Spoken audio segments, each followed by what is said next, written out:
Kaum muslimin, azanallahu wa iyyakum. Kemudian pokok yang ketiga adalah kufur yang disebabkan karena melakukan perbuatan. Yang pertama tadi apa? Ucapan. Yang kedua adalah keyakinan.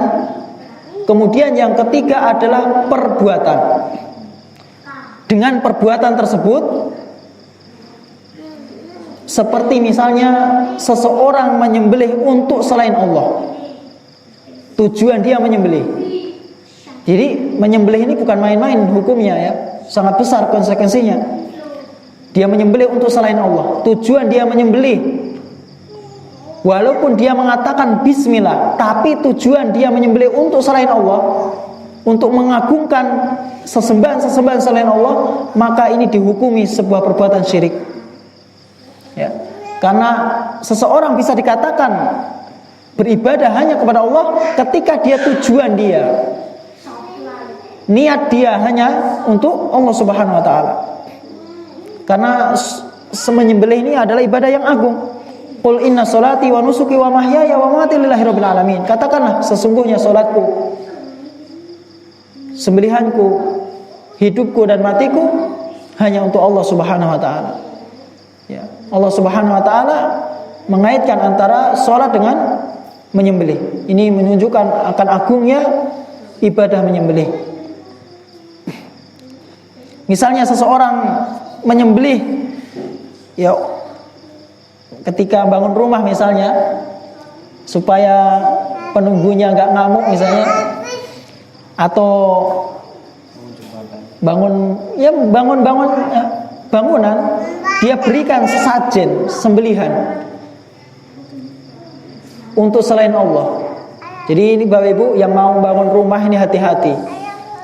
Jangan sampai kita ini memberikan penghambaan diri, pengagungan untuk selain Allah. Ya, karena ini besar dampaknya terhadap diri kita di akhirat nanti.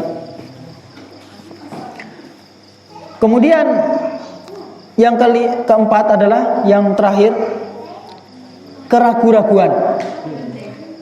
Seseorang di dalam hatinya memiliki keraguan-raguan tentang kebenaran agama Islam. Dia ragu-ragu dia. Agama Islam ini apa benar atau tidak? Ya. 50% syak. Dia ragu-ragu. Atau dia meyakini apa yang dibawa oleh Nabi itu apa benar atau tidak. Dia yakin, dia ragu-ragu. Bukan yakin ya, ragu-ragu dengan apa yang dibawa oleh Nabi Muhammad SAW. Kemudian dia juga ragu-ragu, apakah hari kebangkitan itu ada atau tidak. Maka dia telah kufur dengan sebab keyakinan ini. Karena dia ragu-ragu tentang kebenaran agama Islam. Ya, karena kewajiban sebagai seorang mukmin, seorang yang beriman adalah mengimani dengan keimanan yang pasti, dengan keimanan yang kokoh, yang kuat, dengan apa yang diberitakan oleh Allah Subhanahu wa taala dan Rasul-Nya.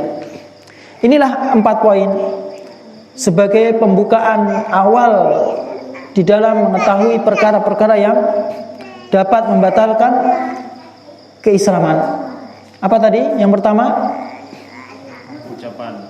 ucapan. Kedua, keyakinan.